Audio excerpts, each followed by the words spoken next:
So here's a question from Jamie Floor Cruz. Fair to say that all governments, regimes seek good publicity and suppress bad press. When is propaganda and when is it fair publicity? How can journalists remain above propaganda, especially in times of war when the national interest is at stake? Well, I think I gave one part of that answer, which is right. Not to just take everything the government tells you without scrutinizing it. And I think another part of that is to do independent reporting. Part of one of the things that happened in World War I, and it happens generally, is during a war there's so much to cover that you need help, and so you do turn to agencies and their press people.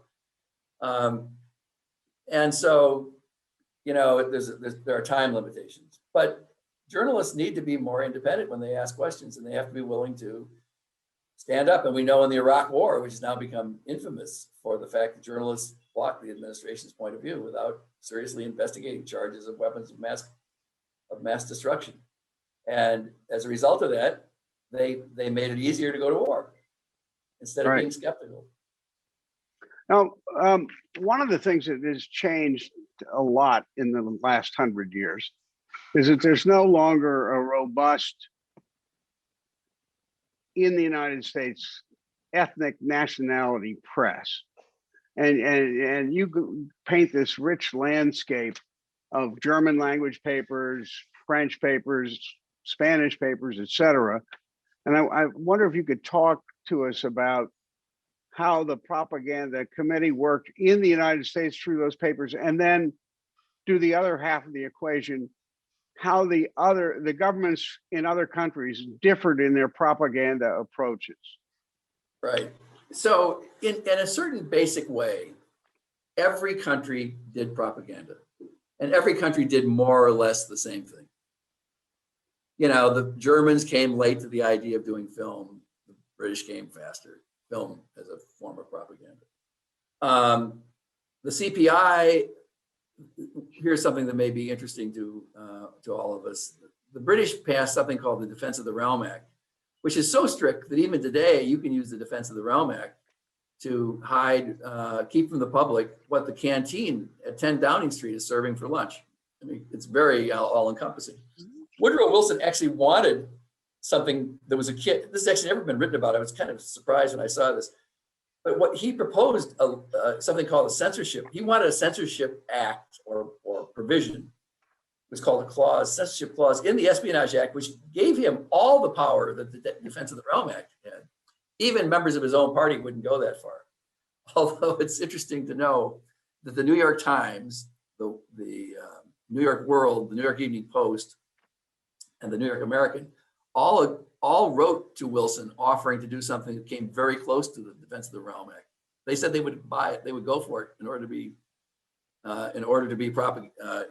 patriotic. But Wilson wanted the whole thing; he didn't get it, and so we got what the Espionage Act had, which was still gave him plenty of power. So the point I guess I'm trying to make is every one of the countries had its own way of doing things. Ours was voluntary domestically. In Germany, it wasn't voluntary. Most of the war effort was run by the German military, and it was very repressive. And the French were the same way. Okay, but I'll make a point. Every country called the other country has said the other country had propagandists and said they didn't, and of course that wasn't true at all. We mostly ended up copying the British in the sense that we tried to make it voluntary domestically. But I want to add something to that because it may not be complete. But we had a lot of other powers to suppress the press. We could hold newsprint back. If you wanted to use the mails, the post office wouldn't allow the mails to be used for certain publications that they didn't want to be published. And there was fear for if you had books, you wanted to be able to sell your books abroad, but you couldn't sell your books under the Trading with the Enemy Act, believe it or not, even if you're just sending them to Britain, unless they were approved by a board, which the CPI was on. And so, and they would stop all kinds of books they didn't like. So you would effectively censor yourself at home. So there are lots of subtle censorships that took place that did have an impact.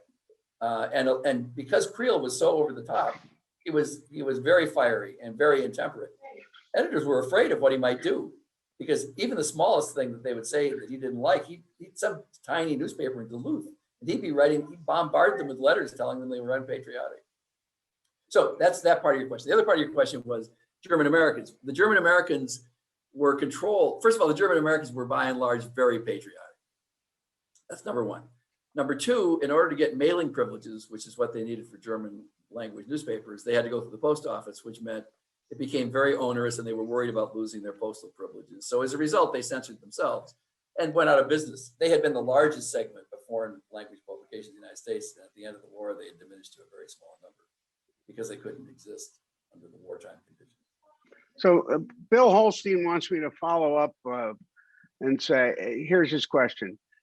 FDR needed to get the media on his side to launch World War II, amid the day of infamy. Nixon had to create the idea that we had to defeat communism in Southeast Asia, and George W. Bush used weapons of mass destruction.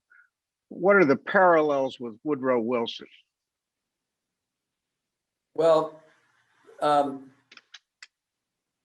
Wilson's argument for getting in the war was partly the provocations of the sinking of submarines by the Germans. They had suspended sinking of ships by German submarines. They had suspended that for a while in hopes that the United States wouldn't get in the war, but finally decided they were going to go ahead and do it anyway. Lusitania went down in the summer of 1916, but of course, starting in early 1970, they were back sinking commercial ships that were American ships.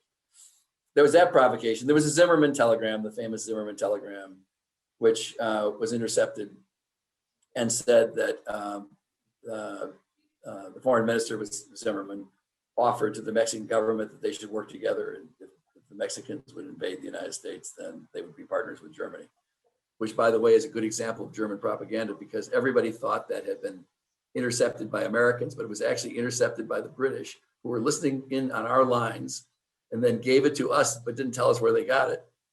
And the reason they had to listen, it's complicated. The reason they were listening into our lines is the British had cut off all communications for the Germans.